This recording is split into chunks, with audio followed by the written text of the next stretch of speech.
everybody. Good evening. Good evening. How's it Hi, going? good to see everybody tonight. Hi.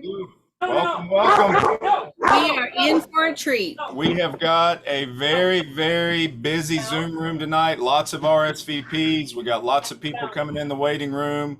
But we have a very, very special night tonight. We got some awesome people that are going to present to us tonight. We got a lot of new faces in the Zoom room tonight too. So real quickly, Gina and I are the RVillage connectors for RVillage. We're the get-together coordinators. We've been doing virtual get-togethers for RVillage now for almost a year and a half, and we're super excited to be here tonight and have the guys from RV Enthusiast with us. Real quick, especially for folks that may have not been in some real busy Zoom rooms before, is we try to keep the room unmuted and leave it up to you guys to control your background noise. So mute yourselves if you have any background noise. If by chance we mute you as the host, don't take offense. We're just picking up on a little bit of noise that we need to clear up. We try to encourage everybody to stay in gallery view so that you can see the whole Zoom room, because right now we've got a tremendous amount of computers logged in. And if you're on a smartphone or a tablet, turn that into landscape orientation and then swipe your screen and you'll be able to see more people. And then when it comes time to ask questions and the guys are ready to field your questions, we really encourage you to raise your hand using the Zoom controls. And those are either in the participants area of Zoom or the reactions area of Zoom, depending on your device. When you raise your hand using the Zoom controls, it tracks who's raised it in order of first come, first serve, and then we'll call on you to ask your question. And so we're just glad everybody's here. We still have a few people trickling in from the waiting room, but we've got hopefully everybody brought lots of RV tech questions tonight, because we are in for a treat. So we have got a special guest with us tonight. I'm going to spotlight her video. This is Gail Teskey. Gail and her team, she works with RVillage doing a lot of the marketing and the awesome stuff that lets RVillage go out all over the worldwide interwebs, as you speak. And Gail has, well, I'll let her tell you, but she's known Bob for forever. And so we're going to let Gail introduce Bob and Chris with RV Enthusiast Magazine. So go right ahead, Gail, take it away. Thank you, Chris and Gina. So lovely to be here tonight. Hey, everybody, are you ready? Do you have your pen and paper ready? Are you ready to take lots of notes? Because tomorrow morning, you're going to head to your favorite RV supply store and pick up a whole bunch of stuff. Either that or you're just going to have to read RV Enthusiast Magazine and learn some more about it. I am really delighted to be here tonight, as Chris and Gina said, or as Chris said. I think of them as Chris and Gina, one word. As they said, I have the privilege of being the editor of your weekly newsletter, RVillage Connections. And I've been so excited about this virtual get-together. I've written about it in several issues. You're probably tired of hearing about it from me, but really excited to have these guys here. I have known one of these guys for decades. And literally, these guys wrote the book on everyone's favorite subject, RV tech. Who doesn't want to get better at doing something, keeping this marvelous rig on the road, keeping it quiet, keeping it cool, keeping it warm, keeping it working? So many years ago, decades ago, a wise man once said to me, if you're not handy when you buy an RV, it won't take you long to become handy. And probably some of you reached for a book like, oh, say the RV Handbook, or maybe 10-Minute Tech, or some of those out of Trailer Life Publishing. Well, guess what? Like I said, we have the guys who wrote the book about RV tech with us tonight. I am delighted to introduce my friends, Bob Livingston and Chris Doherty of the newly launched RV Enthusiast Digital Magazine. If you're not a subscriber, get on over there and subscribe, because they know what they're talking about. And tonight, they're going to talk about, like I said, what's near and dear to all of our hearts, RV tech. Bob, Chris, thanks so much for joining us tonight, and it's all you. Thank you, Gail, for that introduction. Thank you, Gail. And it's a pleasure to be here tonight. And just want to let everybody know, just right from the get-go, that my wife Lynn and I, when we started our full-time adventure in our fifth wheel, signed up right away for RVillage, and we've put on 50,000 miles since then, and we've crossed the country 4 times. Well, at the end of this trip will be the 4th time in 5 years, and you should see our push pins. It's pretty packed, and so we've had a good time with it. It's a great organization, and we're just loving it. And I'll tell you what, I don't have to pitch it, but it's great to be able to go back to those push pins and find out what you've done and where you've been and all that. So, hey, it's great to be here tonight. Absolutely. And same here for me. I've been playing with RVillage for a while, and Karen and I are kind of getting into doing some of that. We don't travel nearly as much. I was a full-timer for 10 years, but I have grown a few routes, but we have a fifth wheel we like to go traveling around with, and looking forward to meeting some of you all out on the road. So fantastic. So Bob, what are we going to get started with here? You want to tell them a little bit about RV Enthusiast? Yeah, RV Enthusiast, we started, what are we on our 6th issue now, 7th issue, something like that. And we started that. I'm not saying anything. What was that? Anyway, we started it, we got together, Chris and I, and then 2 other people, Bruce Hampson and Chris Hamer, who have also been in the industry for a long, long time. And, we just saw a need for something that was different on the market, and things were changing. The publishing industry was changing, and we've been living tech for forever and ever. I'm getting kind of petrified here, but it's one of those things that you can't give up. And so we felt that there was a real strong need for it. And I look at it this way. We want our RVs to be self-contained. We want our RVs to be self-sufficient. But our job, our purpose is to make the owners self-sufficient, because today you have to know more than you've ever known. RVs are more complex than ever. It's hard to get space in the service centers because there's so many people out there buying RVs, which is a great thing. We love it. But our job is to make sure that the reader / owner knows what's going on and can get themselves out of trouble if they need to a certain point. I mean, nobody can do everything, but it's nice to know what's going on. And so, Chris and I talked about it for a while. We kind of spearheaded this project. And for myself, I was in retirement after many, many years of publishing trail life and motorhome magazines.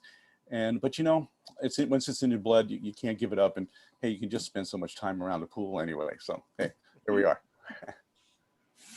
Yep, absolutely. And it's a fantastic opportunity. And, there's so many things I come not only from having spent my whole life around RVs, but also having worked in the industry. So, both writing and servicing RVs. I've had my own service center. I've been a service manager for a dealer here in Western Mass.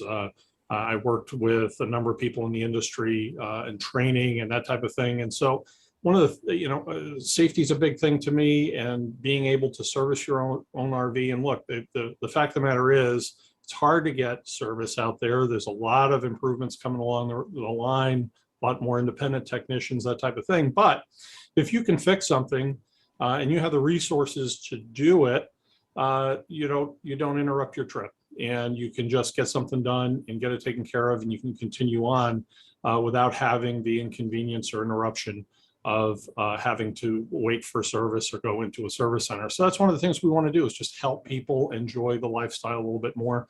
I know I needed that when I was a full-timer, and have needed it along the way. And so that's something that we really want to be able to help people out with. So, and we're looking to make sure that, we're making sure that the information is accurate. It comes from experienced people who are experts in the field and who live and breathe the industry. And so we want to make sure that information is conveyed from that point. There's a lot of information out there, but we hope to think that ours is the information that you need. Absolutely. And, we have a lot of connections and friends and people we worked with in the industry for many years. And certainly with me on the technical side, we've done a lot of stuff. So, when we put something out there, we make sure it's accurate before it goes out. And that's a big piece of what we do. Okay, so I guess we got some questions coming up then, huh? Sounds like it. All right. Well, Yeah, we're ready. so if you guys are ready for questions, we encourage people to raise their hand in the participants window. We'll call on you. You unmute yourself and ask your question, and these guys will field it live in person and ready, in real time. So we've got Two hands already. 2 hands ready already. So Bobby Brown is the first one. Go ahead, Bobby Brown. And my husband, Bob. Hello. Oh, hello, Hi. Bob. Hey, how you doing? Hi. My big question is, I got a Keystone Colt Bullet 20-foot camper with a single torsion axle. I was looking to put a lift on it. They make a 3 5/8 lift kit for it. Is that a safe thing to do? I like boondocking. So. Mm-hmm. Yeah, so yeah, absolutely. There's some aftermarket kits that can help you do that. A couple of things you want to keep in mind. Obviously, with a Bullet, you don't have it's not like a fifth wheel where you're pushing, height limits and being concerned with having clearance issues, right? As long as the torsion kit, as long as that lift kit is put in properly and that, it's a qualified product. When I say that, it's going to be taking a lot of stress when it's going down the road, when you're making tight turns, things like that. So the welding has to be really good and so on. But if you do that and you follow those rules, you should be in pretty good shape. Sounds good. Okay, Bob Goodwin is next. Our good buddy Bob. Go ahead. Got to unmute yourself, Bob. Oh, hey. I've got a Express 3500 1-ton Class C, and I always see Fords and some of maybe the next one up on my type of my Chevy chassis, but for like a steering stabilizer, I can't seem to find it. You're looking for an aftermarket steering stabilizer? Something cheap. I'm sorry, what's the question? Oh, are they available? Well, I don't know. You said you couldn't find a steering stabilizer?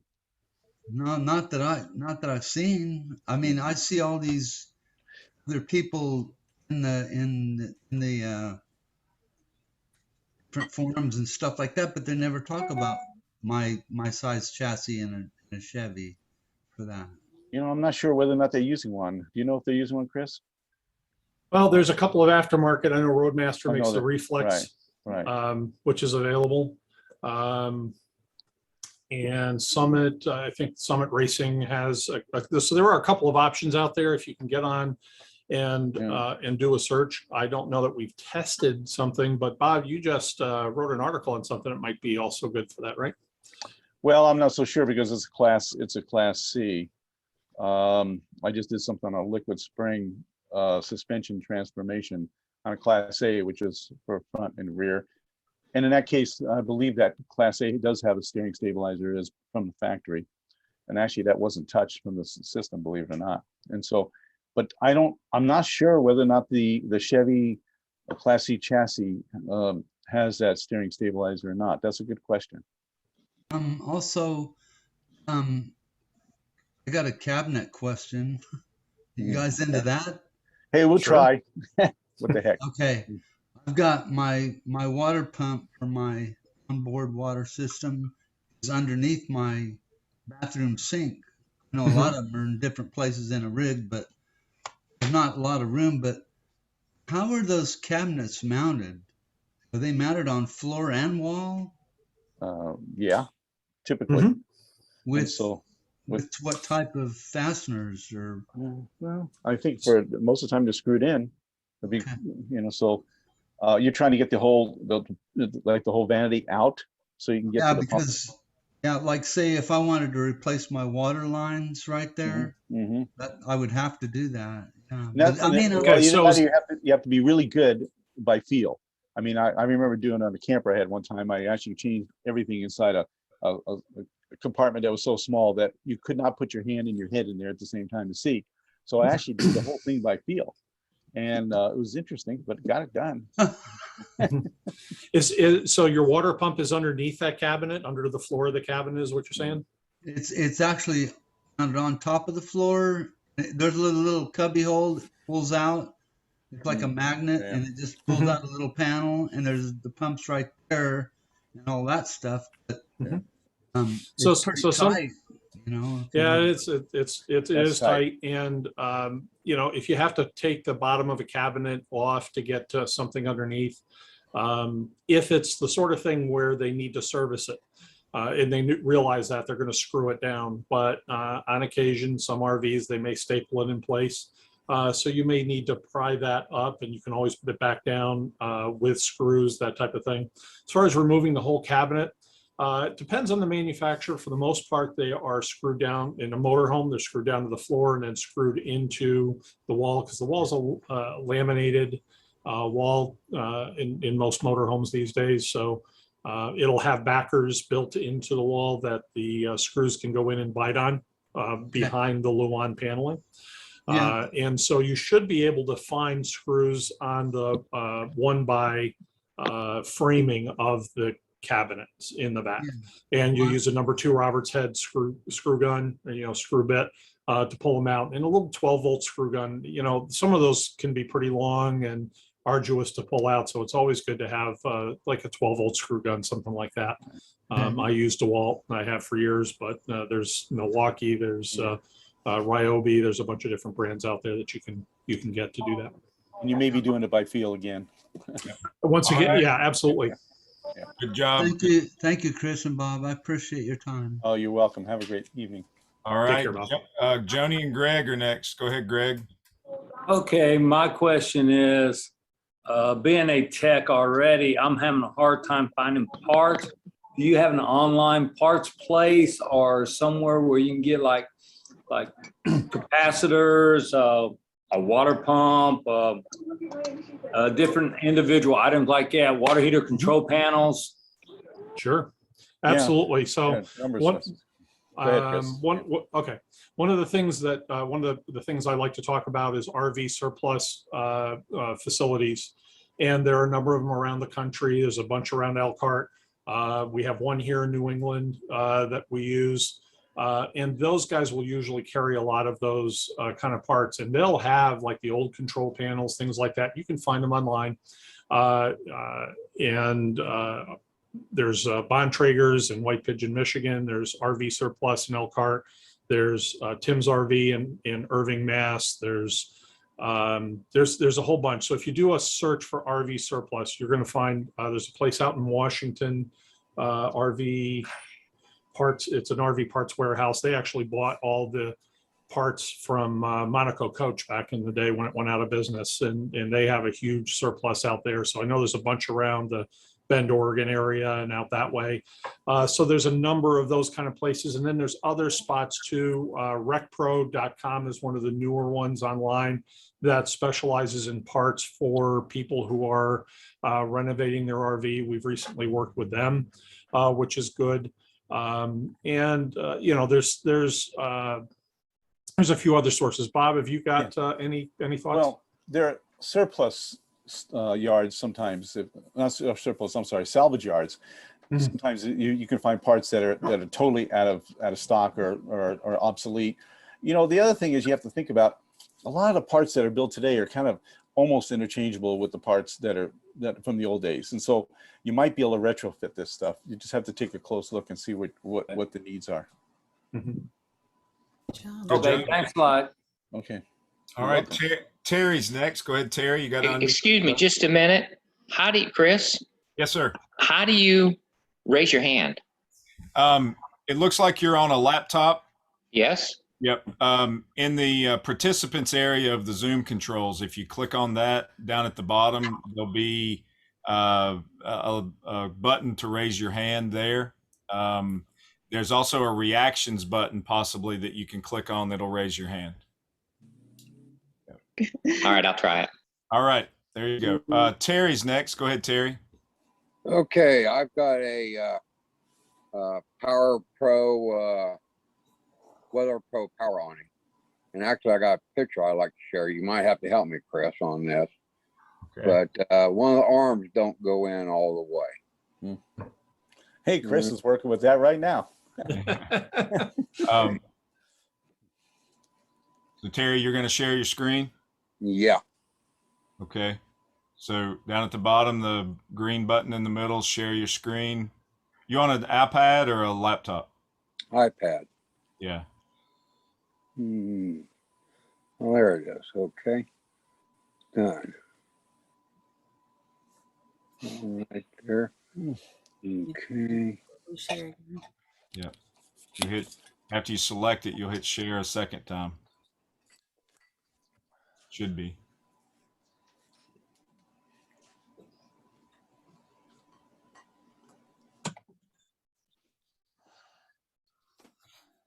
Is that coming up? No, it's not. Oh, So, anyhow.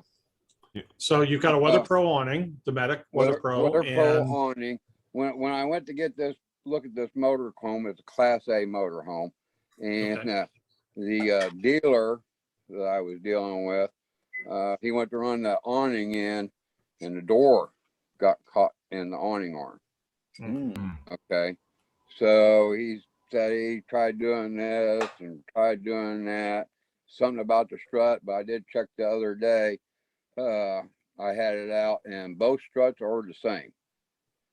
But what it does on the motor end, when it goes all the way in, the bottom part of the arm is not in. Mhm. It's out like this from being up. Okay. Now on the other end, I can't pull that out. Mhm. But on the motor end, I can push it in. I got a Velcro strap that I just put around it. So what's wrong with it? Well, the first thing to think about is so the when he got it caught on the entry door, it was on the motor end, I assume. Correct. Yeah. So there's a couple of things. Have you looked at the? Do you see any broken or bent parts in the arm at all when the awning's extended? It all looks okay. And the top of the unit goes all the way in. Yes. Okay.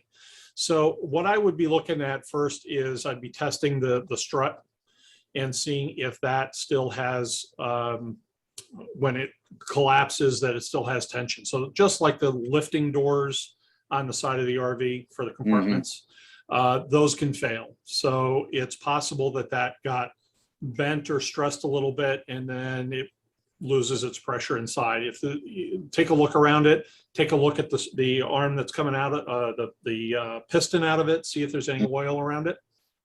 Or if it's and you bent. can just, yeah, if it's bent or if there's any oil around it, see if that's an issue. You can take that off and just test it, see if it still works. Check the mountings for it and see if any of those are bent or elongated, because if that's out of spec, then it's not going to pull that bottom back in for you. Okay. All right. Thank you. Ernie Miller's next. Go ahead, Ernie. Hi. Yeah, back in May, I bought a 2016 Thor Vegas, a little 26-foot Class A, and I really like it. I just came back. I just finished about a 6,500-mile trip around the Northwest. And but my concern is the roof. It's, of course, it's 5 years old, and I noticed some streaking on the side of the coach, and somebody said it might be from the roof. So for preventive maintenance, what should I do to this roof? Get some kind of coating? And I'm kind of a do-it-yourselfer, except when it comes to height. So I might have to get this done, or I could do it in the driveway if I hire somebody to get up there on a ladder or something. So, well, streaks don't necessarily mean that you have a bad roof. Okay, they could mean that, you know, it depends. You probably have a rubber roof on it, right? I don't know what it is. Okay, it could be a rubber roof. I'm not sure what they're using on that. But if you have if it's a black streak, I mean, you know, we've been having those things for years and years. And you know, the best way to first of all, you should be cleaning it at least twice a year properly, and inspecting it. I mean, at least once a year, better twice a year, to make sure that all the seams and everything around, all the accessories on the roof, there's no breaches, and that any of the sealant is in good shape. And you know what I do is I have mine scrubbed twice a year, and then and then do the inspection, and then put a coating of 303 on it, protect that aerospace 303, which really works well. And also prevent the streaking, and it keeps the dirt from sticking. But if you have other issues with it, there are some, you can get a new roof put on if you even wanted to. I mean, they got 20 years. What is that? What do they guarantee them now, Chris? 20 or 25 years or something like that, a life? Well, the Crazy Seal roof is 50 years, and the RV Armor is lifetime. That follows the VIN of the coach. But that's normally, you don't do that unless you have a major problem with the roof. If there's a breach someplace in the roof, if there's a tear or something like that, you typically can fix that. I don't like to just throw a bunch of coatings of material on a roof haphazardly. I think you need to really inspect it and find out what you need. I suspect in 5 years that there's not a problem. I mean, the membrane is guaranteed for like 10 years, I believe. 10 or 12 years. And so unless you've damaged it, or if you have not maintained it properly and let any of the sealant, deteriorate, you should be okay. And you're probably just seeing the black streaks that are coming down from the material. And that's probably coming from not treating it. I'll tell you, they tell you don't have to treat it, but I've been doing this religiously for years and years and years with the Aerospace 303 to protect it, and I have really good results with that.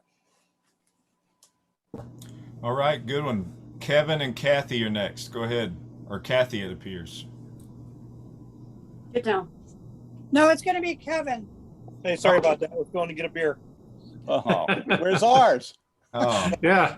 Aren't you sharing? Right to Florida, man. Rub it in. Got a question. What's the best way to fumigate one of these? We have a soft spot by our entry door, and we think it may be carpenter ants. Ooh. We've noticed white, little bits of white coming out of an electrical box right by the door. And you wipe it off, the next day it's still there, or it comes back. And they say it's carpenter ants eating the insulation. Do you have the same kind of thing going on in the compartments, also in the storage compartments? No. Oh, okay. Nope. Just it may be, now we have a slide out, the kitchen slide out is right by the door. It may be water getting in someplace, but we've got a soft spot by the door. Okay. There is a bug that gets into these things. God, what was the name of that bug? And there's a treatment that you can get. It's a fairly expensive treatment, but you can do it yourself. But it's off my mind right now. It's not coming to me. But it could be that you're just having some kind of a water intrusion, that you're ending up with a problem with the wood, and so that's something you need to probably take a look at and make sure. I mean, is it wet all the time? You said? No, not wet. Not wet. Soft. Is 2018 camper, and we're full timers. Yeah. Silly question. Do you hear any crunching in the wall if you put your ear up to it? No. Nothing. Termites? Is the white? Well, the carpenter ants will do the same thing, and they'll actually tunnel in the styrofoam on a laminated wall. I've had that happen before, and a lot of times you can actually hear them. If you get right up to it. I can turn the air conditioners off and try, but we're in Florida, so we leave the air conditioners running 24/7. Yeah, there you go. Yeah, sometimes they'll crawl up. If I did that, and the same thing happened to me. I had a Jayco fifth wheel, and it was a laminated wall, and I put the jacks down, and I put one on top of some kind of ant's nest, and next thing I know, I've got them crawling all over the back of the camper. It was a back living room, right? So I've got the two windows, and so they're all over that. Well, lo and behold, they were in the wall, and and I saw that same thing. So the white styrofoam, I could hear them crunching, and so it was going to Lowe's and seeing what I could get. I put 8 amp baits out, and just went at it with everything I could. But I've been pretty careful watching where I park, and if I put my jacks down on something. One thing I thought about was carrying actual, some kind of insect killer or whatever to spray around, like back pads and whatever. And I haven't been good about bringing that stuff with me, but yeah, we did that when we're out camping. But we've been in one spot for most of all last year, and then we've had it out once or twice this year already. Yeah. But normally when we're camping someplace, we'll put the stuff down, the poisons down. Yep. And then when we got here this time, we put the poisons down. But they still, little sugar ants, they get in. But we do have a major problem at our house with the either the termites or the carpenter ants. Mhm. I put a piece of bowling alley down one time, and 6 months later it was gone. So Do you have a professional exterminator at your house? And that's what I would do. Yeah, we'll go find We somebody. can find somebody. I would Yeah, check with an because exterminator. Yeah, because they can treat where you keep your RV. They can also treat the RV itself and your house. That might be worth an investment. Yeah. Okay. So Yeah, I have a question here to interject for just a second. Chris, you said like put your ear up to where these bugs could be crawling. So would you, is that how you would know if there was bugs, if they crawled into your ear? That's it. It's like Star Trek II, The Wrath of Khan, you know. Okay, all right. It's the brains. All right. I was a very visual person when you said that. And I was like, it's crawling in my ear. I didn't put my when I had it in my unit. I didn't have to put my ear right up to the wall, and actually it was inside the back cabinet, and maybe it was the cabinet that was acting like a speaker, right, and amplifying it. But I could hear the inside, and so I knew it was That's crazy. I do have a stethoscope, so there you go. Oh, there that'll you work. go. Yeah. Or an engine, or one of those engine stethoscope. Yeah, that'll work. Stethoscope. Yeah. One of the things I do is I have we stay in the same spot for 5-6 months every year, winter in Palm Springs, and I have an exterminator come in and completely treat the entire lot once a month, because that way I eliminate any problems from the outside. All right. Makes sense. Yeah. Thank you very much. You're welcome. So guys, we're at about the halfway mark. We still got a few more hands up and everything, but not to put you on the spot, but do either of you have any kind of like words of wisdom for anybody? Like when you have as many years as you guys have you got any like little nuggets of wisdom to share with anybody? Like just hidden secrets that only you guys know? I'm not sure. Well, that's a question we'd have to think about. Yeah. Hidden words of wisdom, huh? Yeah. Gail asked me that. Okay, one of the things that for us is we don't travel fast, because I've been fast my whole life, and we don't travel far on a day. We use 230 and 230. So the most we want to go in a day is 230 miles, and we want to be in camp by 230. That's the end of it. We don't go any more than that unless we're absolutely forced to.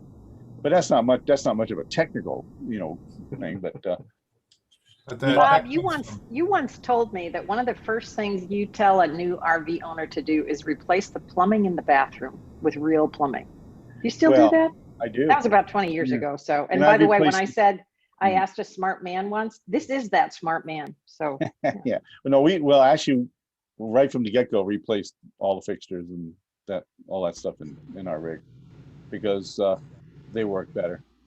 So, but we still do that. Yeah, and it's easy to do, because you can go. The spacing of the pipes that come out of a faucet or whatnot are the same as stuff you get for your house for the most part. So kitchen faucets, bathroom faucets, and I'll say that a lot of the RV manufacturers are going to regular, especially on the higher end, are going to regular faucets now, and they're buying the Moens and the Standards and the whatever Price Fister. The fabulous faucet with a funny name, and so that's definite. As far as I'm concerned, one of the things is doing, and Bob alluded to this earlier, roof maintenance and sealing your roof and keeping your sealants up. It happens over and over and over again about people having problems with leaks in their RVs and whatnot, and that's just it's a hard thing to deal with. So doing your sealant maintenance on your roof, make sure your roof and seals are maintained, and then the same thing on the sides. You can do things like a seal tech test, to make sure that you're getting everything. There's a lot of dealers and shops and mobile techs and whoever out there that are doing that. But I think that's probably the biggest issue that I've seen over the years that people have is related to that. You have to be very proactive when you're an owner of an RV. If you wait till it's too late, especially today, trying to get service, and of course we have a situation here over the last year and a half with parts, but typically that's not that bad. But still, you really have to be proactive. You can't wait. You have to make sure that you're looking around all the time. You're making sure that, that nothing's out of whack. I mean, inspections all the time. You inspect before after you hitch up, or if you when you hitch up your dinghy vehicle, you inspect when you get on the road. You do everything that's necessary to prevent something from happening. And I think that sounds pretty broad, but if you start looking around, I mean, it's inevitable. I mean, you walk around, you say, "Oh, darn, I forgot to do that," or whatever. So, make a list and keep that list. You can do it. You don't even have to use paper, put it on your phone or put it on your iPad. That's good advice. So I have a question for KR Bus. You never raised your hand, but do you have a question? Okay, go ahead. You have to unmute yourself. You can hold your space bar down. There you go. Yeah, our question is we're relatively new, and I make a long story short, we turned too short. And the back end of our truck went into the front end of our camper. It's fiberglass front. I ended up crimping the fender of the truck, which I'm not going to mess with right now. But I'm trying to determine what to do about the fiberglass front of our camper. Whether that's something that some of these guys that have been around the block a few times, if they would suggest doing that yourself. Or I've not worked with fiberglass ever. I looked at a few YouTube and it looked like it was pretty easy, but I'm still not feeling real comfortable with getting it to set up properly. Or would you recommend, it ended up it didn't go all the way through. It basically cracked off the outer shell. It looks like the green fiberglass, you can see the green fiberglass fabric, and it messed up a spot about, if I had to estimate, about 3 inches in diameter. And that's ridiculous, guys. I mean, for temporarily, you can first of all, you got to make sure you keep the moisture out of there.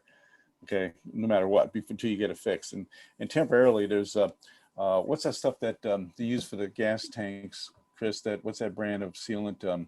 JB Weld. JB Weld makes a water sealant, not a water sealant, but a putty that it comes in a tube, and you take a piece of that putty out and you knead it, and you can put it over it, and stuff works. Believe me, because I had a rock hit my rig, and I just put that in there temporarily until I get a fiberglass guy to redo it.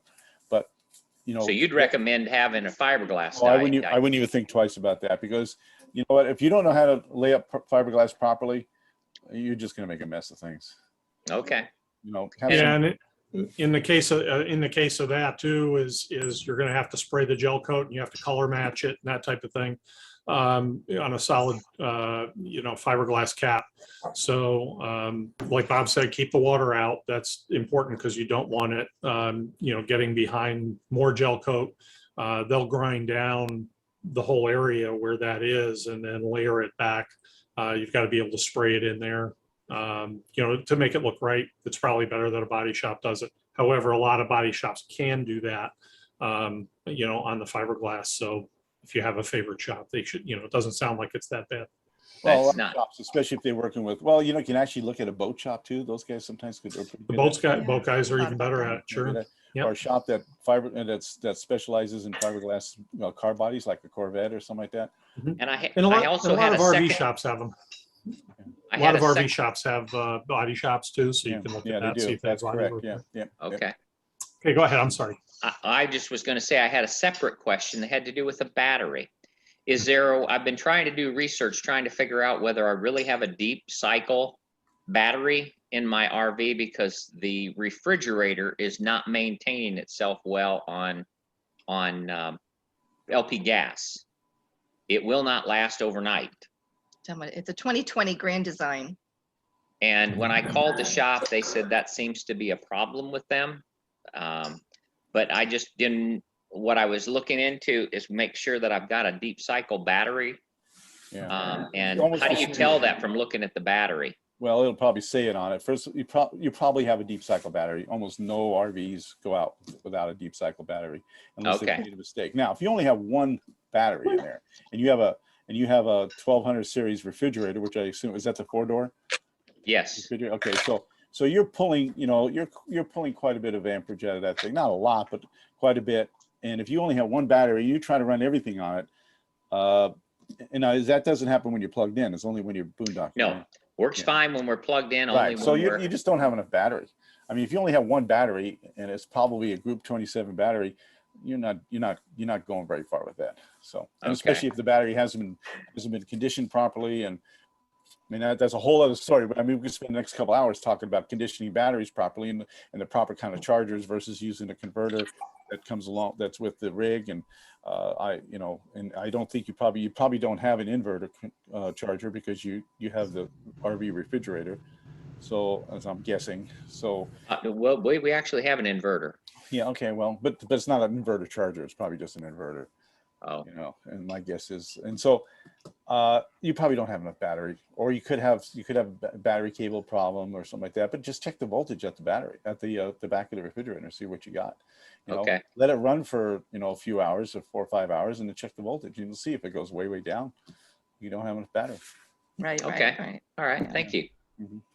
All right, we got a good number of hands raised. I'd say at least a half a dozen or more. We're coming up on a quarter till the top of the hour. So I'd say at this point, if anybody hasn't raised their hand, let's just save it for another session. We'll get to these last few people. So Lois is next. Go ahead, Lois. Hi. I have a quick question. You talked about the roofs a while ago. We have white streaking. We have a 2002 Jayco Class A. I don't know what the type of roof it is, but we have the white when it rains and all streaking coming down the windshield and things like that. What do we do for that? So with that, the problem that you've got, it's an EPDM roof going back to 2002. You're going to see 3 different types of roofs today. You'll still see EPDM out there. You'll see TPO and PVC, which are both two types of plastics. But with what happens with the EPDM roofs as they age is they start to weather. And so if you imagine the roof membrane, the lowest section of it is a black rubber, and then it has the EPDM layers on the top of it. And as that starts to weather, it'll slough off. And as they get older, it gets more aggressive. So at 2000, being a 2002, you are pretty well beyond the life expectancy, shall we say, of those types of roofs. Yeah. So there's a couple of things that you can do. First of all, you want to get up there and have it cleaned or clean it yourself and see after it gets scrubbed what the membrane looks like. So they usually do about a 10 or 12 year warranty on those. And then after that point, you're going to start seeing more wear, which is probably where you're at now. Now, once it gets cleaned off, you have a couple of options. And one is to obviously replace the roof membrane. You can cover it, you can coat it. So they do make coatings that go on there, and they're a little bit more temporary, so they don't last a heck of a long time. But they can put those down, which you'll get a little bit more life out of it for you. The other thing is you can do one of the heavy duty, it's still technically a coating, but it's a new roof, RV roof, RV armor, Crazy Seal. There's a couple of other ones that they put on. They will apply a multi-layer roof to that is permanent and will last basically forever. So that's another option that you've got. But the white coming off, that's the layers of EPDM, and that's from aging of the roof membrane. Thank you. You're welcome. All right, Janine is next. Go ahead, Janine. Hi. Hey.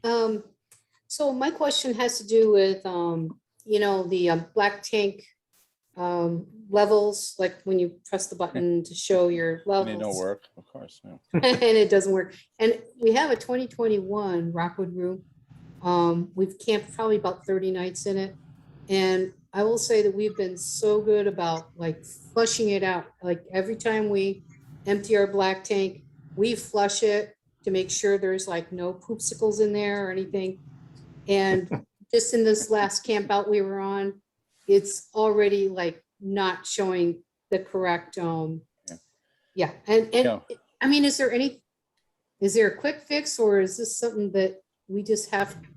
Because I'm assuming the float or something is stuck, or There's no floats in there. There's sensors that are on the side of the tank that get corroded. The problem is that's problematic in just about 90% of all RVs that are out there. When I used to do seminars where there used to be a bunch of people in the audience, someone asked a question, I'd have some fun with it and say, anybody else having that problem? Everybody raises their hand. yeah. And so a couple things you can do. You're doing the right thing by cleaning it out every time. Thetford makes a product called a Tank Buster. You can do that, and I can tell you that will clean out the sensors, but it's not going to last forever. But you have to fill up, you have to clean it, dump the tank, wash the tank, or whatever. You probably have a back flush on it, and then you fill the tank up after you've poured the stuff in there and let it sit for 8 hours, and then you dump it again. It will take the stuff off your sensors. It will work. I mean, if you want to do that, that's an easy way to do it. A more permanent fix is to change out the senders with the ones that are on the exterior. Work a lot better. What the other ones are the Horst, right? That's they make some. Yeah, Horst Miracle probes. Yeah, Miracle probes work pretty good. They put there's like a shield over the probes, so the stuff kind of goes around it instead of sticking to it, which helped quite a bit. And then and here's probably the easiest thing, and this is what I do because mine don't work either. Is you just learn how much you can put in it. You kind of figure it out after a while, and just kind of pay attention to what day it is and all that, and go that route. I mean, it's you don't want to let the toilet overflow. That's not good. So, but typically you can figure out, 2 people using it, whatever family using it, I can get X amount of days out of it under normal conditions, and so a lot of my friends over there in where we're at in the wintertime is that it's Sundays. Every Sunday morning they go out or Sunday afternoon, whatever, and they do it. I mean, that's just because it's the end of the weekend or whatever. So you can pick any day you want and just religiously do that. And so those are the solution. That's not a solution. That's working with what you have. But try the Tank Buster. I think you'll be pleased with it. And the other thing, after a while, there are professional services out there that will actually pressure wash the inside of your tanks. And that really works very well. And listen for the burp. This Horst Miracle Probe, is this like galloping horse? Horst, H-O-R-S-T. H-O-R-S-T. Yeah. And the other is Garnet, Sea Level 2, S-E-E. Yeah. And those are probes on the outside. Yeah, it's a electronic device, goes on the side of the holding tank, and reads it. Is that a DIY thing we could do? If you're good at wiring, and you really want to get into it, yes. If you have access to the tank. Well, that's again, it's good. So you got to take the belly down, whatever you got to do. In theory, yes. It just depends on how much you're into DIY, but yeah. So listen for the burp. Robert's iPad is next. Go ahead, Robert. Thank you. You're welcome. Unmute yourself, Robert. There we go. There you have it. Yeah, I've had several RVs over the years, and when I was young, I just drilled holes and put things in. But this new RV, I'm a little leery about. I have to put racks up in my storage and stuff, and I don't want to hit any of the wiring. Do you guys have any idea how to find the wiring and make sure that I don't drill through it and end up with a worse thing than I start with? Well, that's a difficult one. Chris can also tell you, because we both do that kind of stuff. And I had to drill a hole in my compartment, and I just called the manufacturer and I said, hey, I'm going to drill a hole here. Am I going to get in trouble? And then they were kind enough to tell me I wasn't going to get in trouble, so I drilled away. But yeah, it's a tough one because you don't know where they're going. There are no schematics available. I mean, maybe some, but for the most part, you're not going to find them. And even if there's a schematic, you don't know if there's a wayward wire back there or something, or a pipe, whatever. So if you can't see the best thing, if you cannot see behind it, don't do it. Unless you can unless you get a manufacturer to tell you that you're clear. If you can't get that, if you can't do that, you got to be very, very careful. So, all right. Anyway. Yeah, Marty, that was a next. big concern. Yeah. Yeah, I bet so. Marty, go ahead. You're next.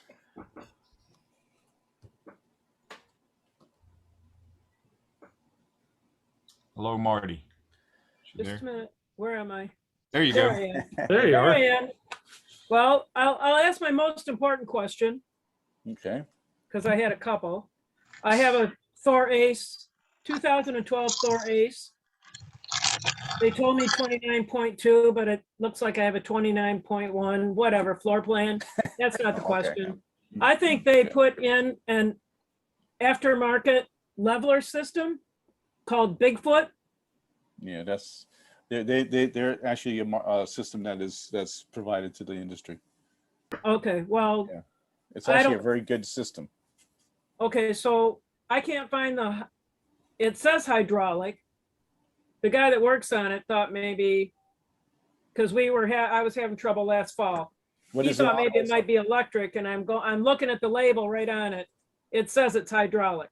Well, okay, some of the Bigfoots have their individual jacks, so you don't have hydraulic pumps one place, a pump someplace, and then running lines all over the rig. So I don't know which model you have, but if it's self-contained, then that's a different story. But the chances are it's hydraulic. Okay, so where do I find, there's one of the levelers is not working properly. It doesn't, I'm crooked. Mhm. Yeah, the best thing to do on that is to first of all figure out what system you have. You're gonna have to look up the model number in your specs somewhere. If not, call the manufacturer; they'll know what was in there. And then you're best off. Really, that's something I don't think we're gonna be able to diagnose Okay. right now. I think we're gonna have that's something you have to really get into and start playing with. Who knows? I mean, it could be anything. Okay. I mean, I don't know. It could be. What do you think, Chris? Yeah. I don't know. Well, my saw was put a couple of yellow things on top of a 2x12. That fixed it. Well, it could be fixed. I have a friend of mine, a real good friend of mine, who's got the Bigfoot jacks in his rig, and he's had some problems over the years, and he's had excellent service from the manufacturers, from their tech people. Okay, no. And you can tell them what's going on, and they can probably identify what system you have and give you some answers, and then you can probably tackle them yourself, maybe. I don't know the severity of it, but honestly, what I've heard that they're very good with customer relations. Okay, so real quick, I know there's a lot of people. 2012 Thor, you were talking about roofs. Can you tell me what kind of roof I have? Oh, you take that guess. Is that it wouldn't be the EP, it wouldn't be the EPDM or whatever. You said that was 2002? It could be EPDM or more likely TPO, which is a thermoplastic polyolefin. It's basically plastic. So the easiest way to tell is to see, there's a couple of different types of TPO. The most common is a thinner type of material that actually has like a little alligator skin feel to it. There is a thicker version that had like a felt underneath it. If you really want to know, go to one of your roof vents, and there's 4 screws that take that escutcheon down, and there'll be triangle folds in there of the roofing material. Okay. And take a look at that. If the color goes all the way through it, it's probably a TPO roof. If it is black on one side and colored on the other, it's probably EPDM. If it has felt on one side, it's TPO. And that's actually, TPO. and that's Felt is TPO and black is EPDB. black on the bottom. Yeah. Yep. Black is EPDM. EPDM. Yep. When I was up there, it looked to me like a great big huge sheet of very thin aluminum, and it felt like that when I walked on it. Well, that's also a possibility on motorhomes. So, which I didn't get into, but yeah, it can be fiberglass or aluminum. So if you go up there, if it's obviously metallic or very, very smooth, and hard to the touch, then it probably is a fiberglass or aluminum roof. It seemed pretty flimsy to me, but okay. And so what some of the motorhome manufacturers will do is they'll actually wrap that the top of that roof, especially if it's a laminated roof, they'll do aluminum or fiberglass, and that's glued to the styrofoam underneath it, and Okay. it's a laminated panel. Okay. Yeah. Now that's a pro answer for you right there. That is interesting. I was wondering what I was walking at. Absolutely. Do you have okay, go ahead. I'm sorry. I just wondered what it was that I was walking at. But okay. Do you have a seam that goes down the middle? No. No. Looks Okay. like one great big huge sheet. I think there's a seam in front of the air conditioner from side to side. No. Yes, the air conditioner, and then towards the back. Yeah, tap on it. If it's hard like plastic, or tin, then obviously it's aluminum. But if you can dig your fingernails into it and it feels like a membrane instead of a hard surface, then you have one of the type of membrane roofs. If you pull that escutcheon down from your roof vent, you're going to see, if there's no roofing that's folded in, then you don't have a membrane roof. So at that point, then it pretty much narrows it down. I don't think it's membrane. I think it's very aluminum. Mm-hmm. Okay, great. Good deal. Okay, we got just a couple final questions with their hands raised, but before we lose anybody, I want to make a quick and Chris or Bob, I've got a link to share in the chat. Are you guys aware, or explain to me what that is? I've got to put that in the chat. Let me take a look here, and I think it was for your newsletter. Oh yeah. Mm-hmm. Yep. So we have, obviously we have a newsletter that people can subscribe to, and we send the newsletter out every week, and then we have the monthly magazine that goes out, and you can take a look at a preview edition on our website at any time at RVenthusiast.com. And it's probably one of the best deals in RVdom. It's a whole $9.95 a year, and 80 some cents a month, Bob. I don't know, but at any rate, we put that out, monthly, and so that's something that you can look forward to, and keep all that great tech content coming. We do Q&A in there. You can send your questions in anytime, tech@rventhusiast.com. And I don't know, Bob, you want to add anything to that? Well, also once you see our masthead in the for the magazine, you'll notice that we have our our company websites and phone numbers listed, which means that we're totally open to, if you need some help, we'll try our best to help you. And we take phone calls. I mean, I'm not encouraging, people, get hundreds of calls a day. It doesn't happen, but we keep ourselves available to people who are having issues. If we can help, we're really glad to help. And that's what we're here for. We're here to help. And so, once you become, you don't even have to become a subscriber, but if you become a subscriber, you'll see the masthead. So anyway. Yeah. So this link I just put in the chat, everybody, it's a clickable link to go to their to put in to register for their free e-newsletter, right? Yes, sir. Yeah, there you go. All right, so that's in the chat if you want to look at that. And we got two more questions we're going to get to. Brenda T is next. Go ahead.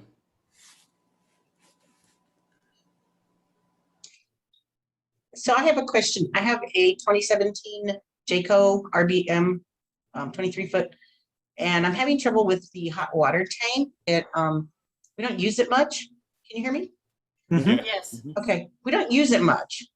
And so when we put water in the system and it sits, because, maybe we go out once a month, my water smells like sulfur. Mm-hmm. And I've been told I have to bleach everything out. I have no anoid rod in my hot water heater. I checked on that. Is there anything I can do to prevent this? Mm-hmm. Yep. Well, that's an age problem. So what is some of the treatments for it? First of all, if you're going to let it sit, you're better off to drain it. And you don't have an anode rod, so it's easier. So you obviously have an Atwood, And so you can just, and there's a plastic plug in it, you can pull it out and just drain it and not let Doesn't stuff. seem to work. It doesn't seem to work. It doesn't. Well, what was this? What were those? Well, the tips were, I think it was vinegar. People were using vinegar and water to try to kill that smell. It's really a problematic, deal. I'm not sure. It's been so long since I've done one of those things because, I've been using instantaneous forever. And so there's a biological growth basically that gets started in there, and a lot of people say, it's from sulfur water. It isn't. It's not sulfur. But that's kind of the smell that you get.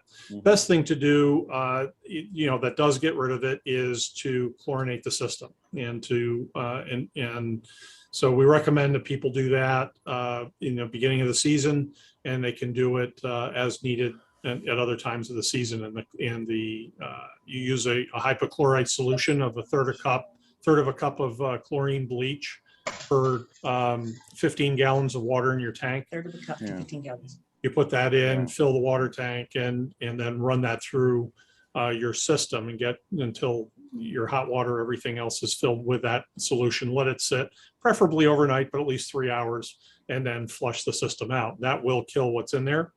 There's also a couple of products out there. Camco is one of the manufacturers, a freshwater conditioner. And so if you're going to be leaving it sitting for any amount of time, you can use that and put it in your fresh water. And again, make sure that it gets through the whole system so that it can treat the water. But to kill that growth right off the bat, the best thing that I found anyway that works is the Clorox solution. Right.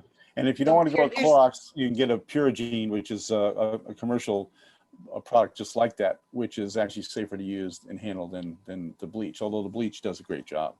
We've been talking about that for years. So what was this product again? I'm sorry, I didn't hear the second It's one. called Purigene. Is that the way it is, Chris? Purigene? I think it is, yeah. I think it is. Let me take a look. Purigene. It's a commercial product that you can put in your water that'll keep all the growth down and remove a lot of the smell. And can you put that in your water and use it? No. Is it like? Well, you can. So you can put a little bit of Purigene in there, and you have to follow the directions carefully. And it won't hurt you. The problem with it is everybody has this, if a little is going to work, a lot's going to be better, and then you're going to get yourself in trouble. It's the same with bleach. The treatment that Chris just talked about, we've been talking about that since the beginning of time. Yeah, there it is right there. And so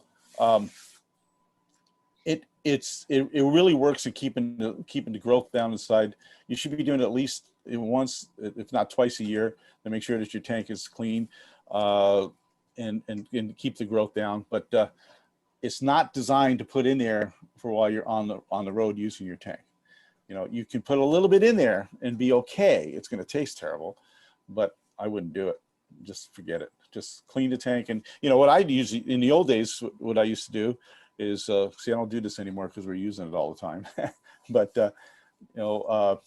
we used to use a concentration of baking soda and water and do it again, fill up the system and run through all the faucets and everything, and then let that sit for a little while, and then dump that out, and then put more water in it, and it's a lot of process, but it kills the taste of the and the smell of the. Okay, so here's one last question, because is there any? I mean, what about if we put a filter? If we filter out the water before we put it in, does that make any difference? Not really. A filter? We use well water. Yeah, absolutely. I would not take water into my rig without having filters, period. We use substantial, both Chris and I use substantial filters. We use a sediment filter, and then we use a very, very good carbon filter. And, I got my drinking water goes through a water sanitizer. And then when we're in bad water, like where there's a lot of rust in the water from well, then we put in a rust filter into a separate canister. You got to filter the water. I mean, you can solve a lot of your problems. So how do you? I mean, I know how to filter it when you're up to the hose, like in an RV park. But when you're filling it from your house, well, you go through your filter. Go through the filter. Just go through the filters. Yeah. Okay. Cool. Yep. All right. Thank you. You're very welcome. Okay. Final question of the night is Seb and Gwen. Go ahead, Seb. I hope that's how you pronounce it. Oops, mute. We We can't hear you. can't hear you, Seb, but you're unmuted. So. Oh, yes, okay.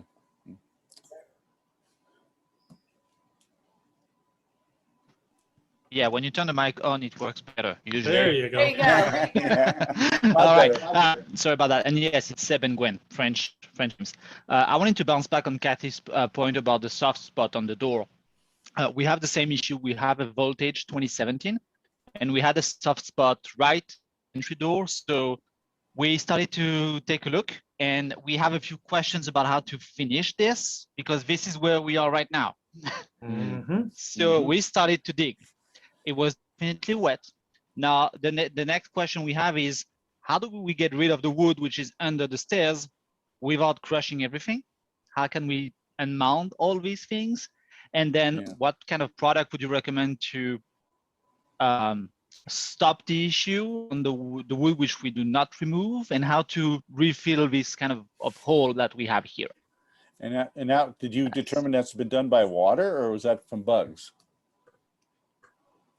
Water, definitely. Okay, so first of all, you got to figure out where. Okay, go ahead. I'm sorry. Yeah, we're trying to figure out where the water is coming from. We have two hypotheses. One from the door itself, but it's been raining for the last days, and we've seen nothing arriving here. And the second hypothesis is from beneath when we are driving. Oh, that's not likely. But you have a belly pan in there. First of all, you can take those steps apart. Just unscrew them. Take the whole thing apart so you can see what's going on. Because those steps will come apart. Okay. Because and then you'll need to do that because you're going to see what's there. It's possible something's running underneath there, that you have some kind of a water line or something. Not a lot. I don't know where it would go, but without seeing your rig, but it's possible there's something there, or there's some water coming from underneath the cabinet and it just happens to be working its way over to the entries area. No matter what, you have to stop the moisture. Okay, you can I wouldn't even finish that job until you figure out where the moisture is coming from and have to stop it. And so it's probably not being kicked up by the road. Okay, it's just because it's not. It would have to be. That would be very difficult to saturate wood to the point where it becomes like that. Becomes almost to the point where it's dry rotted. And so, I mean, can it be coming in through the door? I suppose it could be coming through the door if the seal isn't properly done. But I would look. I suspect that there's some water leaking from someplace else, and it's just not a lot of it. So it's working its way, maybe from a cabinet to the steps, and out from the steps to that area. So I definitely would take the steps apart and see if there's any moisture in there, and then see if you can chase it from there. It's a very difficult thing to find. I mean, obviously, water leaks are some of the. Now, hey, Chris, will that system, that the water pressure system, help with that? Yeah, it absolutely would. Leak, So, yeah. One of the things you can do is get a seal tech test. Yeah. And I'll see if I can come up with something on it here. And so what that does is they basically pressurize the inside of the RV, and then on the outside, they're able to use it's like a soap solution to find where air is coming back through the body, right? So it does give you an idea where there are leaks and that type of thing. And their website is RVleaks.com, and we're going to be doing some edit on that relatively soon. Okay, and I'm just going to share a screen with you real quick. But at any rate, you know what, the door, there's, especially on a fiberglass unit like that, and I'm familiar with the voltage, they use a foam seal on the door. Now, you generally have an awning over the top. I don't know if you do or not. That sometimes helps protect it a little bit. But, you're basically, like Bob said, tracing water. So it's not a big deal really to pull the door on that and take it off and see what's going on underneath it. And I've seen a lot of units where if the door isn't set right or some molding isn't set right, when you pull those things off, when you unscrew the door or unscrew a corner molding, whatever, you can actually see water trails where the foam wasn't touching. And so that's certainly worth looking at. The steps should come apart. Look when you do get behind that, and also behind the steps, you probably have a compartment up there, and then there's usually a utility space. So you'll be able to see in there, is there any water running in there or not? But from what I saw on the floor, it's particle board, and thanks for taking that off, and the water is on top, which is softening that up. Now, as far as fixing is concerned, there are wood hardeners that are out there that you can get. If it's too gone, particle board doesn't have a lot of strength once it gets wet.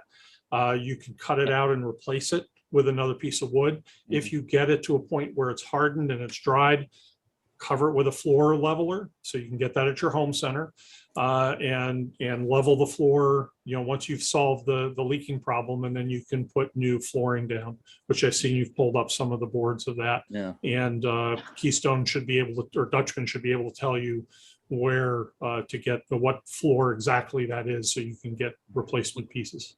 Yeah, we have some binding planks already, because I believe the previous owner had some issues before. And below the step, we were able to remove the first, the top of the step, and to just look into it, but then trying to take it completely away seemed that you would scratch both sides. So that's why we didn't go farther than that for now. Yeah. And then right below the step, it's actually directly the basement, which we had a look from the other side, from the storage compartment. And we do have some pipes like from the bathroom going down. And it could be leaking right through there. Could be leaking from the bathroom floor. You know what you can do. You know what you can do if you really. I mean, it could be coming through the window frame too. I mean, it's possible. Put a hose on it. Put a hose on it, and spray the thing, and then see if there's any water. We thought about it. We just didn't dare. But the seal tech test will work really well, because that's really what you got to do, because that'll pressurize it, and then you're going from the outside. You're actually going to see if there's a body leak. That's right. And if it's not, then you're looking at your bathroom, your shower stall, things like that, because those all do, can leak, your glass shower doors, things like that. You can look at all that stuff. Leaks All are right, fun. everybody. Leaks are Hey, fun. Chris. We've Thanks for the got, tip. Unmute. No. Oh, I'm unmuted. Yeah. Okay. We guys, we've overdone the time. You guys fielded a lot of questions. This has been awesome. Great. I mean, I'm telling you, we had a lot of fun. Any You did final too. words of wisdom or comments, to wrap up for the two of you? Yeah. So, okay, this is probably not high tech stuff, but it's interesting, and I think we were talking about it earlier. So, I was thinking last night we were in a campground in an RV park where we got a warning that we had to evacuate and go into seek shelter because of a tornado warning. And I started thinking, hey, what do you take with you first? You don't have much warning. What are you taking with you? And I'm kind of psyched out about that this year, because we had some friends that were behind us about a week and a half traveling with us. And when they were in Texas, they actually rode out a tornado in their Class A motorhome, and the motorhome and the towed vehicle was completely demolished. And they survived it, but it wasn't a very good time. And so it's a real thing. And I keep on saying, they don't really mean it, but it's a real thing. And so, I kept on thinking about that. And maybe I'm asking the question, what do you take first? And so it's something that you put in the back of your head. And if you have insomnia tonight, think about that. Yeah, and on that note, weather safety is a thing that we take seriously. We're part of the Weather Ready Nation from NOAA, and so being prepared for storms and things like that, very important, whether it's through your smart device, weather radio, other things. Make sure that you keep an eye in the sky and know if there's severe weather coming in the area. Take it seriously, have a plan, and go with it. Good pointers. Enjoy your trips. It's a great lifestyle, you guys. It is. It's a blast. We pinch ourselves every morning and go, wow, do we really get to do this? I mean, the whole time I was, I've been doing this for 50 years. Okay. I don't want to give my age away, but I'm an old guy. So I used to hear this from all the time from people saying, all you do is go camping for a living. And I go, okay. It was hard to say, and come with a good comeback to that, I would just say, yes, I do. Yes. And love it. So Bob, we won't mention the fact that you started with Motorhome and Trail Life when I was this many. Yeah, I don't want to talk about that. Yeah. So anyway. Guys, thank you so much again. Everybody give them a round of Yes. applause. Some of you may be muted, but again, We like it. We'll do it again. congratulations. Yeah, Thank absolutely. This is you great. very much. Yeah, I hope you had fun, and hopefully we can do it again. And We'd love to have you back on. we, Yeah, just love to. Thank speaking you. for everybody at RVillage, we absolutely love having you guys as Yes. a partner and being part of the website, and can't wait to be able to visit again with you. So thanks for your time tonight. Enjoy the rest of your evening, and everybody else. For virtual get-togethers, if you've never done one of these before, look at the upcoming list on RVillage. Anything that's virtual that interests you, you're welcome to join in Just and jump on participate in. And we do a lot of wonderful conversations like this with some people in the industry, and a lot of fun social things. It's a way to stay connected, which is what RVillage is all about. And so again, thank you guys, and everybody have a wonderful evening, and we'll see you guys another time. Thank you Thanks very much. again. You got it. Good Bye. road. Thanks a lot for Take care. organizing this. Bye. Goodbye. Everyone. Take care. Hi, Jane.